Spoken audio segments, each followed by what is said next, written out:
அந்த 6 பேரும் ஒன்னா உட்கார்ந்து இன்னைக்கு பேட்டி கொடுத்தாங்களா? ஏன் பேட்டி கொடுக்கல? சரி, அந்த 6 பேர் ஒன்னா உட்கார்ந்து பேட்டி கொடுக்கல.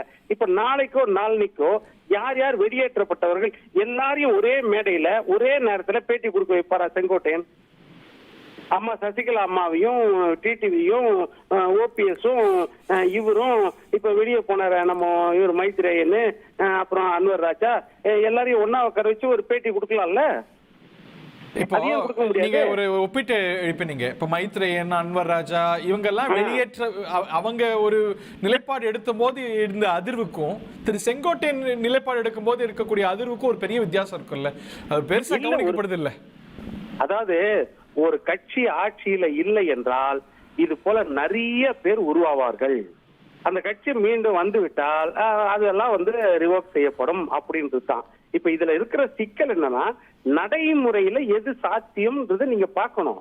நான் என்ன சொல்றேன், எந்த ஒரு வெளியேற்றப்பட்டவர்களோ இல்ல வெளியேறுவர்களோ நாங்கள் எடப்பாடி பழனிசாமி அவர்களை பொதுச் செயலராக ஏற்றுக்கொள்கிறோம், எந்த நிபந்தனையும் எங்களுக்கு இல்லை அப்படின்ற ஒரு வழியில வந்திருக்காங்களா? இல்லைன்னா ஓர் அணியில நாங்க இன்னைக்கு ஒரு கூட்டணி இருக்குது, இந்த கூட்டணியில திமுகவை வெளியேற்ற வேண்டும் முதல் கண்டிஷன். 2வது கண்டிஷன், எடப்பாடி பழனிசாமி அதிமுகவின் பொதுச் செயலாளர், அவரை முதலமைச்சர் வேட்பாளராக ஏற்றுக்கொள்ள நாங்கள் தயாராக இருக்கிறோம் அப்படின்ற நிலைப்பாடுல யார் யார் இருக்கிறாங்க அத அவர் கமிட் பண்ணல நீங்க பாக்குறீங்க. இந்த இதெல்லாம் நிறைய பிராக்டிக்கல் இக்கட் இருக்குதுல. இது தேவையில்லைன்னு எப்படி எடப்பாடியார் யோசிப்பாரு? என்ன எதிர்வினை இருக்குன்னு நினைக்கிறீங்க? இப்போ செங்கோட்டையன் திரு எடப்பாடி அவர்களுக்கு சீனியர், இன்னும் அவரோட அரசியல் வாழ்க்கையில கூட திரு செங்கோட்டையன் அவர்களுக்கு முக்கியமான பங்கு உண்டு. But in this given situation இது எப்படி திரு எடப்பாடி பழனிசாமி அணுகுவார் நினைக்கிறீங்க? அவரை எக்ஸ்பெல் பண்ணுவார் நினைக்கிறீங்களா? இக்னோர் பண்ணுவார் நினைக்கிறீங்களா? அவரோட அணுகுமுறையா நீங்க என்ன இருக்குன்னு யூகிக்கிறீங்க?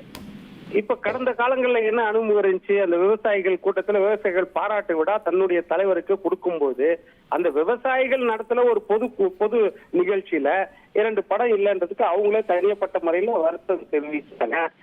அப்படி இருக்கும்போது இந்த காரணத்தை அவர் சொல்லல. அந்த நேரத்துல படம் இல்லைன்ற காரணத்தை சொன்னாரு. அதற்கு பிறகு என்ன முடிவு எடுத்தாரு அப்படின்றதும் தெரியாது. அப்ப என்னன்னா, தனிப்பட்ட முறையில இதை தாண்டி சில விஷயங்கள் இருக்குது. அவர் அவருடைய முக்கியத்துவம் ஏதோ கட்சியில குறையுது அப்படின்றத நினைக்கிறாரு. அவருக்கு விருப்பமானவர்களுக்கு பதவி கொடுக்கப்படவில்லை, புறக்கணிக்கப்படுகிறார்கள் அப்படின்ற ஒரு மையப்புள்ளியும் இருக்குது இதுல. இப்ப அதெல்லாம் நியாயமான கருத்தா இருக்கலாம் அவர் சொல்றது.